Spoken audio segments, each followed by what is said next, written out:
bonjour Danielle. Bonjour. Merci d'être là. Donc tu es actuellement coach professionnel et puis tu es aussi enseignante. En parallèle de ça, tu as aussi un travail, me semble-t-il, à l'extérieur. Donc ça cumule beaucoup de choses. Je te laisse un petit peu parler de toi là, pendant une ou deux minutes. C'est ça, comme tu dis, mon intérêt pour le coaching justement, puis après ça l'enseignement, ça s'est enfilé un peu naturellement. J'avais un emploi, j'étais superviseur de contrôle qualité dans une usine de transformation laitière. Puis on m'a offert un poste de directeur de production. Puis je me trouvais mal outillée pour justement gérer du personnel, plus de 100 employés. Alors j'ai dit ok, je vais aller chercher des outils. Puis j'avais lu sur la PNL que c'était des bons outils de communication, puis aussi de changement. C'est-à-dire dans une usine, c'est sûr des changements ou de la résolution de problèmes, on en vit au quotidien. Fait que d'avoir des ressources pour être capable de manager tout ça, là, je trouvais ça important. Puis la PNL me semblait là, offrir un beau coffre d'outils pour ça. Puis après, tu es partie sur justement l'enseignant pour pouvoir l'enseigner aux autres personnes et transmettre cette lumière. Oui, c'est ça. Exactement. Puis c'est ça, de développer la responsabilité parce que j'aurais pu prendre le côté de dire c'est un peu comme un secret, puis d'arriver à des résultats que les gens ne comprennent pas trop comment ça se passe. Mais j'ai fait, non, je veux plus que ça. Je veux qu'ils comprennent derrière ce qui arrive, on dirait, cette transformation-là, qu'ils comprennent ce qui est en arrière de ça. Là, le thème de l'interview, c'est sur la résilience. Dans ta vie, quand tu nous as présenté justement l'atelier pendant cette certification, tu as parlé de ton enfance et puis du décès de tes parents. Et puis de tout ce qui s'est entraîné par la suite. Comment j'ai accepté ça? Quand tu m'as posé la question, quand tu as fait la demande de l'entrevue, je me suis même questionnée de dire comment j'ai accepté ça. Puis quand j'ai fait à la certification aussi, qu'est-ce qui a fait que j'ai pas sombré? C'est un soir d'hiver, mes deux parents et mon frère ont eu un accident de... il y avait mes deux frères, mes deux parents ont eu un accident d'auto. Mes deux parents puis mon frère le plus vieux qui conduisait l'auto sont décédés sur le coup. Puis là, j'ai 9 ans, on est on reste en campagne, puis on a une ferme laitière. Fait que j'arrive à la maison de l'école, puis les plus grands étaient partis déjà à l'étable pour s'occuper de faire la traite des vaches. Fait que je me retrouve toute seule dans la maison, puis j'attends. Il y a une notion d'attendre. Puis à un moment donné, là, la maison s'est remplie de monde, puis mon frère m'a pris à l'écart pour dire, bon, les parents sont partis, ils ne reviendront plus. Et en me couchant, j'ai vraiment, le souvenir est là, de dire, je deviens orpheline, qu'est-ce que je fais? Puis il y a comme une voix qui a fait, j'avais mon parrain puis ma marraine, j'ai dit, je vais aller vivre là. Ils ont 2 enfants, eux autres à peu près de mon âge, je vais être bien, là, puis je les aime, puis ça va être le fun. Puis, fait qu'on dirait tout de suite, j'ai vu l'opportunité de dire il y a une situation difficile, mais puis ça, plus tard, ma tante a dit quand dans 2 semaines, je leur demandais est-ce que je peux vous appeler papa, maman pour on est une famille. Fait que elle était très surprise, elle a accepté, c'est sûr, mais rapidement, j'ai tombé dans un mode solution, je te dirais. Après ça, quand j'ai vécu une séparation aussi. La séparation, même chose. Ça, c'était un peu plus difficile, mais en même temps, le switch qui s'est fait, ma soeur, elle m'avait dit, elle dit, tu sais, Danielle, sortir, parce que j'ai trouvé ça difficile, elle dit, sortir d'une peine d'amour. Le plus facile pour sortir d'une peine d'amour, c'est de retomber en amour. Fait que ça venait de me donner une solution, de dire, OK, il y a quelque chose de positif après. Puis c'est comme ça que j'ai réussi à passer à travers ça, à transformer ça. Puis, Dans les deux cas, tu parles de solution, en fait. Ouais. Trouver la solution, c'est ce vers quoi ça te permet de sortir de l'ornière. Ouais. C'est de trouver vraiment la solution. Soit qu'une solution qui t'a été apportée, soit que tu te la trouves, comme quand tu étais enfant, là, ouais. où tu te dis, bah, je vais aller vivre chez mon oncle et ma tante. Oui, exactement. D'accord.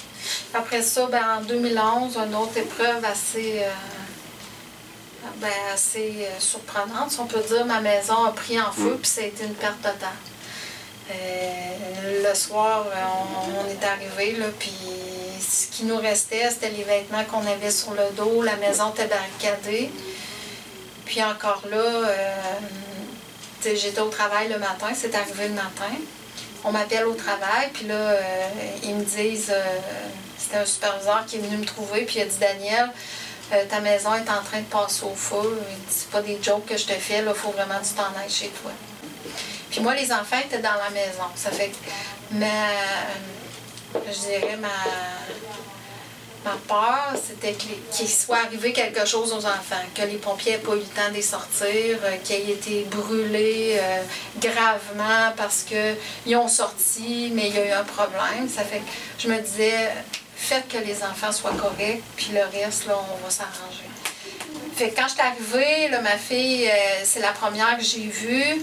Puis ensuite de ça, j'ai dit, ton frère, il est où? Elle dit, il est dans l'auto, la police était là. Ça fait qu'elle dit, il est en train de parler à la police. Fait que là, quand je l'ai vu, tous les morceaux étaient là. Puis j'ai fait, bon, ben parfait, les enfants sont en forme. C'est pareil comme si je me disais, ça, c'est merveilleux. Maintenant, là, je fais, tout est perdu. Puis il y a vraiment un switch qui s'est fait de dire, OK, quelles ressources que j'ai? Puis là, ma PNL est un petit peu plus forte. Quelles ressources qu'il y a à ma disposition pour que ça se passe le mieux possible. Première des choses, j'ai fait, je ne veux pas vivre ça tout seul. Mon chum aussi est arrivé entre-temps. Fait que, j'avais comme mon noyau de personnes que je voulais qu'ils soient là. Ma belle-sœur, la femme de mon frère est arrivée aussi. Puis j'ai des gens qui sont venus. Mon patron est venu nous porter à dîner. Fait que j'ai été bien reconnaissante de ça, que d'être accompagnée puis pas de vivre ça tout seul. Les pompiers, on dirait que j'ai vu la bonté dans les gens. Les pompiers ont été super gentils. Il y a même un pompier qui est revenu nous voir le lendemain matin puis il dit comment ça va, comment ça se passe. Puis ça, j'ai beaucoup apprécié ça. Qu'ils prennent le temps de revenir voir si on était correct. Puis c'était, je pense que ça nous a aidés là, à passer au travers. L'autre chose, les voisins, la même chose. Tout le monde a dit, bon, ben, si vous avez besoin, on est là. Puis, j'ai senti beaucoup de support. Puis, même dans l'espace d'une heure, il fallait que je communique avec les assurances pour leur dire ça. Puis, je suis vraiment tombée, je suis partie du mode émotion, puis là, j'ai tombé en mode solution. J'ai dit, OK, qu'est-ce qu'on fait maintenant? J'appelle les assurances. Puis là, je fais les côtés administratifs, si on peut dire, de dire, bon, ben la maison est en feu, qu'est-ce qui se passe, qu'est-ce qu'on doit faire. Puis ils m'ont donné un genre de checklist, de dire, ben vous devez faire ça, ça, ça. Ça fait que j'ai vaqué, là. Comment tu as fait ça pour passer du mode émotion au mode solution? Bien, tu sais, quand je dis que ça a monté comme ça, c'est parti vraiment de la peine qu'il pouvait avoir ici, d'avoir perdu les choses. C'est comme si c'était monté au niveau de la tête, puis dire c'est plus cérébral. Puis, pas que je l'ai ignoré ou je l'ai étouffé, mais c'est comme si c'était de dire, OK, t'es là, t'as de l'espace, mais tu sais, maintenant, là, c'est la tête qui va être le plus... c'est la tête, pour gérer ces choses-là, c'est la tête qui est le meilleur. Fait que je l'ai laissé travailler, puis j'ai fait ce qu'il y avait à faire là, pour que ça se passe. C'était d'accueillir en fait cette émotion-là, de lui dire, OK, t'es là, j'ai bien entendu, et puis maintenant c'est la tête qui va prendre le relais, et puis, OK, on te lâche pas, mais pour le moment c'est la tête, parce que c'est là où ça va pouvoir mieux se passer. Oui, puis c'est spécial que tu dises ça, parce que on dirait que cette partie-là, le fait d'avoir du soutien, que mon chum était là, les enfants étaient là, mon frère, ma belle-sœur étaient là, j'ai d'autres amis qui sont venus aussi, tout ça. C'est pareil comme si cette partie plus émotion s'est sentie soutenue par ce réseau-là, puis que là, la tête pouvait faire sa job parce que sais, la partie émotion, là, a été accompagnée, là. Qu'est-ce qu'il y avait d'autre qui a permis justement de pouvoir rebondir comme ça? Parce que il y avait en effet tout l'administratif à faire, hein. Il y a tout l'après incendie, il y a tout l'après organisation. Comment ça se passe là? J'ai eu la chance que mon frère nous offre le sous-sol chez lui pour pouvoir rester. C'est d'accepter aussi ce qui est offert hein, sans retenue, quoi. Oui, puis d'être reconnaissant de ça. Il y a une notion de reconnaissance qui a été là beaucoup au départ. Tu sais, je me souviens d'avoir dit souvent merci à mon frère et à ma belle-sœur d'être là. Puis ça, on dirait que ça l'a aidé aussi à faciliter les choses. J'ai réussi à écouter les opportunités qui se présentaient. Puis il y avait des possibilités qui s'offraient à nous qu'on a fait des choix, qu'on a été capable de vivre avec, puis qu'on se sentait bien avec les choix qu'on a faits aussi. Tu parles d'accepter les choix et puis de vivre avec ces choix-là. Ouais. Ça sous-entend qu'il y a des choix qui sont moins faciles que d'autres, il faut quand même les accepter. Oui, parce que, tu sais, j'ai perdu une collection de livres. Là, moi, j'avais des livres que j'aimais énormément. Puis c'est ça qui me fait le plus de peine. J'avais des photos. Les photos, j'ai réussi à en sauver une bonne partie. Je te dirais, si je me mets à repenser à ça, je pourrais descendre là, puis être triste avec ça. Mais tout ce que j'ai gagné vient vraiment tirer vers le haut les avantages que j'ai eus par rapport à ce que j'ai perdu. C'est vraiment une notion de balance de dire, OK, le positif est beaucoup plus important que ce que j'ai perdu. Alors, dans un moment qui n'est pas facile, hein, c'est de s'accrocher au positif. Hein. Ouais. D'accord, ok. Et puis, voir tout ce qui reste positif. T'es arrivé, en effet, tes enfants étaient encore là, intacts, entiers, comme tu disais, là, tous les morceaux. J'aime bien cette expression, tous les morceaux. Et ça, c'est déjà quelque chose de très, très positif. Et il faut s'accrocher sur ça. Oui, parce que, tu sais, quand il y a certaines périodes, ça n'a pas été rose, là, puis il a fallu, à un moment donné, là, on a eu des tiraillements là, pour le choix du contracteur. Il y a eu mauvaise communication. Là, il y a un contracteur qui voulait faire la maison. Il nous a chargé des frais. Puis là, ben, en tout cas, on était en questionnement. Finalement, le gars de l'assurance a bien réglé, mais quand ça se mettait à plus mal aller, ben on faisait, bon, ben ça aurait pu être pire, les enfants auraient pu y rester, puis que ça soit pas drôle. Puis là, on disait, oups, OK, on réussissait à mettre de l'humour là-dedans, puis se soutenir là-dedans. Puis, tu parles d'humour, là, justement, c'est aussi quelque chose qui permet de s'en sortir facilement quand on a justement des problèmes avec le contracteur, avec l'administratif. Oui, ça met de la légèreté, je te dirais. Rajouter de la liberté, de l'humour, prendre que le côté positif, même s'il y a quelque chose de difficile. Oui, puis tu sais, il y a des soirs, je me suis couchée la tête, j'avais de la misère à m'endormir, puis tout ça, puis oui, j'ai été fatiguée, là. Je dis pas que tout a été rose puis qu'on a flotté là-dessus comme sur un nuage, mais au final, c'est vraiment continuer comme un voyage. L'image qui me vient, c'est de dire, une randonnée pédestre, là, une grande randonnée pédestre, là, on va avoir mal aux pieds, puis ça sera pas drôle, mais au final, quand le voyage se termine, on fait, c'était vraiment une belle expérience quand même qu'on a vécue. Justement, tu parles d'expérience, de tous ces moments qui sont difficiles. Tu en as tiré un apprentissage, j'imagine. Quel est-il? Le premier qui monte, je te dirais, c'est que la vie est bien faite. Qu'à travers les épreuves là, qui nous arrivent, même si c'est tragique, des fois, il y a des gens qui m'ont dit, je sais pas comment tu fais. Moi, je fais, pourtant, c'est juste, pour moi, c'était juste du matériel, mais j'ai repensé par après, mais moi, j'ai déménagé à peu près 10 fois dans ma vie. Fait que la perte d'une maison, c'est pas drôle, mais c'était pas important. Puis je pense à la notion, ça fait bizarre à dire, là, mais de vivre des gros changements comme ça, on dirait qu'on s'habitue, de dire, OK, il y a un après. Parce que des fois, quand on est pris dans cette grosse boule de mauvaise expérience, on peut dire, on a l'impression qu'il n'y a pas d'après. Mais tu sais, quand on vit une expérience puis qu'il y a eu un après, ben la prochaine qui arrive, on fait il y a un après aussi, puis ça finit par être le fun après, puis d'une à l'autre. C'est sûr, quand tu arrives, tu es confronté à ça. L'autre grosse expérience que j'ai vécue dernièrement, c'est la fermeture de l'usine où je travaille. Ça aussi, puis celle-là aussi, elle a été très difficile parce qu'on a su à l'avance, 1 an et demi de temps, que l'usine allait fermer. Puis encore là, au début, j'ai eu de la misère à m'adapter, à dire, OK, qu'est-ce que j'ai, justement, quel apprentissage je fais là-dedans. Puis j'étais en train de réfléchir à me sortir, à pouvoir me retirer de ce travail-là pour devenir coach et travailleur autonome. Fait que je fais, OK, un bon matin, j'arrive à mon bureau, je m'assois, puis je fais, OK, là, ma belle, là, si tu continues comme ça sera plus drôle, c'est plus le fun. Là. Comment tu fais pour que ça soit plaisant? Fait que j'ai décidé à partir de ce matin-là que j'étais pour m'amuser le reste du temps.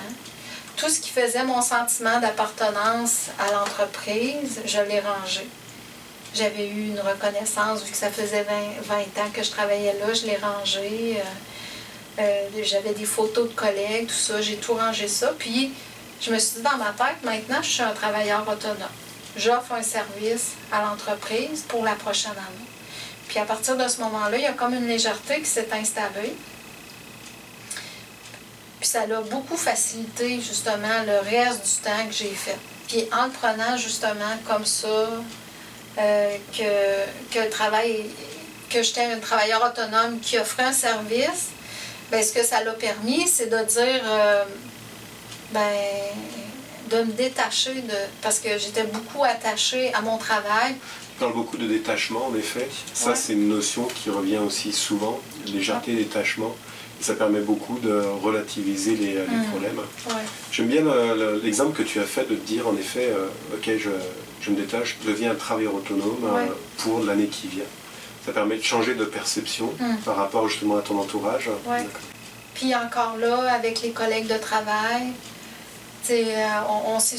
il y a une notion de soutien aussi, ensemble, parce que des journées, il y en a un qui était plus déprimé, bon ben l'autre avait plus d'énergie, ben il venait le soutenir, puis dire OK, là, ça va aller, on fait un autre petit bout, puis là, on évacuait là, le négatif qu'il pouvait avoir, les émotions, tout ça.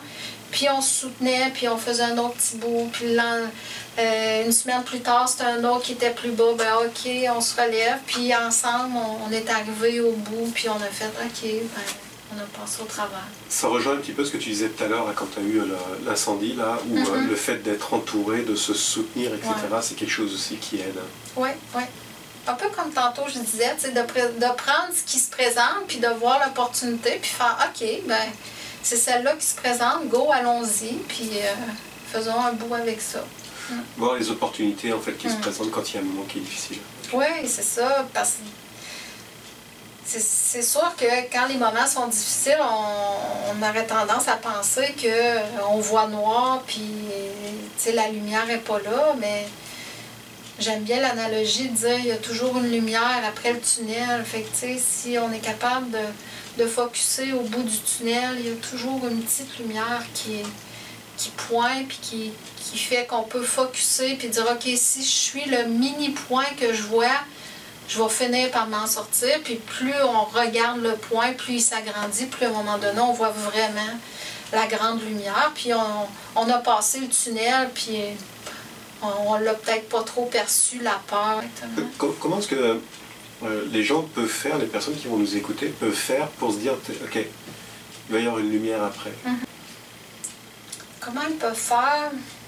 Souvent, on a des modèles autour de nous qui en ont vécu des choses. Puis ça, parfois, on oublie ça. J'ai rencontré une dame âgée il n'y a pas si longtemps, puis elle me racontait les histoires à travers lesquelles elle a passé. Puis comment elle était sereine, puis qu'elle avait l'air joyeuse. Puis je fais tabarouette, tu sais, malgré tout ça, elle a vu le après. Ma belle-sœur, pendant le feu, a été un exemple de bonne humeur et de sagesse incroyable. Tu sais, elle, à un moment donné, j'ai dit, comment tu fais pour être de bonne humeur tout le temps de même? Ben, elle dit, le matin, quand je me lève, là, elle dit, j'ouvre le rideau, puis je me dis, je me redresse les épaules, puis je me dis, ça va être une excellente journée. Là, je fais, ah ouais. Ben, j'ai commencé à faire ça, puis j'ai vu une différence. Fait que les gens nous offrent des modèles, puis des fois, on fait, ah ouais, moi, je suis pas de même. Mais, tu sais, de faire comme si au début, puis après ça, ben, on dirait, c'est comme apprendre quelque chose de nouveau. Puis notre cerveau, il peut faire ça aussi. On fait semblant un peu au début, mais à force de faire semblant, ben, à un moment donné, ben, on dirait que ça devient pour vrai, puis ça devient qu'on le vit pour vrai. L'autre chose que je dirais, c'est... On dit souvent, ah, faut mettre l'ego de côté, puis pas trop s'en occuper. Mais dans ces moments-là, je pense que l'ego, il peut être d'un bon soutien. Un peu comme... s'il y a un embouteillage ou il y a un accident, le policier, il va arriver, puis il va s'arranger pour rétablir l'ordre, le temps que le fouillis soit là, que l'ambulance, les pompiers arrivent, puis qu'ils règlent tout ça. Ils vont juste dire, OK, vous, tassez-vous de là, puis ça se passe comme ça, puis s'arranger pour que tout le monde soit en sécurité. Puis un coup que tout ça s'est terminé, bien, qu'on puisse continuer. Fait que, je dirais, moi, ma tête, elle sert un peu à ça, de dire, bon, ben, d'accompagner un peu la partie émotive, de travailler de connivence vraiment pour dire, OK, bon, ce bout-là, moi, je suis capable de le faire, là. Je n'ai pas d'émotion, mais toi, là, tu as l'air à bien t'en occuper, fait que de vivre les deux. Je pense d'utiliser les forces de chacun, puis quand on tombe dans l'intimité chez soi, ben après ça, de se sentir soutenu, puis de pouvoir relâcher la pression ou le stress avec... Tu parles de relâcher le stress. Ça aussi, le fait d'en parler, c'est une chose, mais aussi de pleurer ou de laisser aller physiquement le stress. Est-ce que c'est aussi quelque chose qui peut aider justement à passer un cap qui est difficile? Oui. Je pense d'accueillir, c'est une genre d'accueillir les émotions qui sont là. Puis se trouver le moyen, hein, que... Moi, je me souviens, là, je pleurais dans mon bain. Quand je prenais mon bain, là, puis que je sentais qu'il y avait beaucoup de pression, puis que les émotions étaient là, la tristesse montait, puis on s'en sortira pas, puis ça va être épouvantable. J'allais prendre un bain, puis j'avais appris la technique du EFT, là, de libération des émotions. Puis là, ben, dans mon bain, je faisais mon EFT.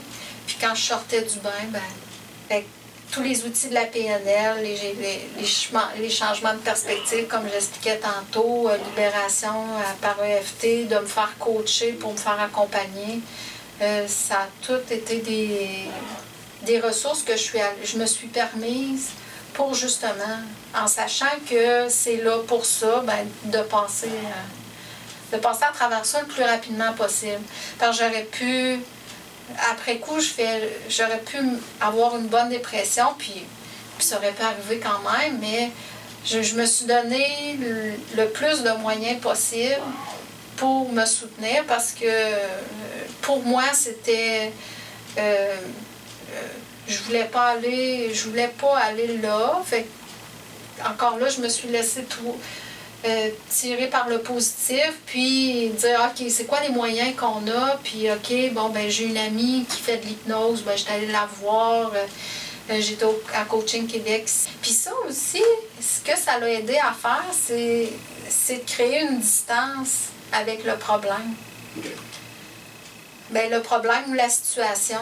Parce que il y avait 2-3 fins de semaine qu'on était dans les travaux, puis dans la réflexion, puis tout. Puis je disais à mon chum, en fin de semaine, je suis pas là, j'étais en formation à Québec. Puis ça, j'ai de la misère à l'expliquer comment je le faisais, mais j'étais vraiment ici, en cours, puis quand je retournais, je me sentais plus énergisée, puis ça m'a aidé, ça aussi. Donc de se détacher en fait du problème temporairement pour ensuite aussi oui. Le fait de se détacher temporairement et complètement coupé, ça permet aussi de pouvoir avancer. Oui, exactement. De sortir, fait que quand on revient dans la situation, ben ça permet de dire ben soit qu'on revient plus léger, ou qu'il y a des nouvelles solutions qui vont nous apparaître, qu'on n'avait pas vues parce qu'on était trop dedans. Puis ça Ça, je l'ai vu très souvent. De dire, bon, ben, de retirer, ne serait-ce que des petits problèmes au travail, d'être couché chez moi, puis en pleine nuit, bon, ben, la solution arrive. Okay, donc de se détacher, de poser le problème et puis de le reprendre. Oui, exact. Okay. Je vais te proposer de refaire une petite synthèse très très courte sur 3 ou 4 outils que les personnes qui nous regardent pourraient utiliser là en cas de problème. Bien s'entourer. Bien entourer, puis de voir les opportunités qui sont là. Tu sais, parce que des fois, les gens alentour vont nous offrir de l'aide, puis on va faire « Oh non, non, je ne veux pas vous déranger ». Dans ces moments-là, OK, viens m'aider, puis ça, c'était une de mes solutions que j'ai trouvées très soutenantes, puis dans toutes les choses qui sont arrivées à travers ça. Donc bien s'entourer et puis surtout accepter l'aide et pas dire « Non, non, non, je me c'est ça. Accepter. Accepter, puis de mettre de la reconnaissance à travers ça puis d'être reconnaissant, puis de ressentir vraiment la gratitude. Ça l'a beaucoup aidé aussi. Dans les dernières épreuves, c'était un gros plus. Être en mode solution, être dans l'action, parce que, puis ne serait-ce que des petites actions. Des fois, il y a des jours là, que la seule action qu'on peut faire, c'est justement de trouver la bonne couleur de peinture, puis que ça nous fait une joie, de dire « Ah oui, c'est vraiment ça ». Bien, ça fait que, pour moi, ça a donné l'impression de faire un pas de plus, puis d'avancer, puis... La technique des petits pas, des petites actions. Pas quelque chose d'énorme, mais en effet, le simple fait, comme tu le dis, de trouver la couleur gris. Peut justement rendre une journée merveilleuse. Oui, c'est ça, puis de prendre du temps pour soi aussi. Se permettre de vivre ses émotions de différentes manières. Ça peut être en jasant avec une amie ou un ami qui a une bonne oreille. Puis après ça, revenir à la maison, puis encore là, de dire « OK, là j'en ai parlé, c'est parfait, c'est quoi l'action? » C'est de toujours transformer ce qui est là, mais de dire « OK, maintenant, qu'est-ce qui se passe après? » De toujours voir le après aussi, ça c'est beaucoup aidant. De dire « OK, là, il y a quelque chose là, on l'écoute, on est là, mais il y a un après. » Puis ça, mon chum a été beaucoup soutenant là-dedans. Parce que lui, il est plus après. OK, là, on a un problème, puis il y a un après, là, puis si on reste là-dedans, on ne fera pas grand-chose, mais on va plus loin. Puis, être en mode solution, action, prendre soin de soi, prendre soin, accueillir les émotions qui sont là, mais les accueillir, mais les transformer en autre chose. Ressentir la gratitude, l'amour de nos proches aussi, qui est là, puis de voir la petite lumière. Je te remercie beaucoup, Danielle, de tout ce que tu as livré là, parce que ça peut servir beaucoup à beaucoup de gens qui nous écoutent. Tu m'avais parlé aussi d'une activité que tu avais certainement lancée, c'était d'accompagner les gens qui vivaient des changements, perte d'emploi ou choses comme ça. C'est quelque chose que tu as lancé à Victoriaville. Oui, bien, j'étais en processus là, de justement, là, ceux qui vont se présenter à moi, justement, de changement. Puis c'est sûr qu'il y a toujours l'idée, quand on est dans le changement, ben d'avoir la PNL, je trouve c'est ça qui est, ou le coaching, c'est ce qui est intéressant, c'est qu'on fonctionne par objectif, justement. L'objectif, c'est quoi? C'est de dire, ben il y a un et après. Il y a peut-être maintenant quelque chose qui ne va pas à notre goût, mais en mettant un objectif, ben il y a un et après. Et là, ben de voir toutes les ressources qu'on met en place pour que ce et après-là soit l'objectif soit merveilleux et encore un peu plus. OK, super. Merci encore beaucoup.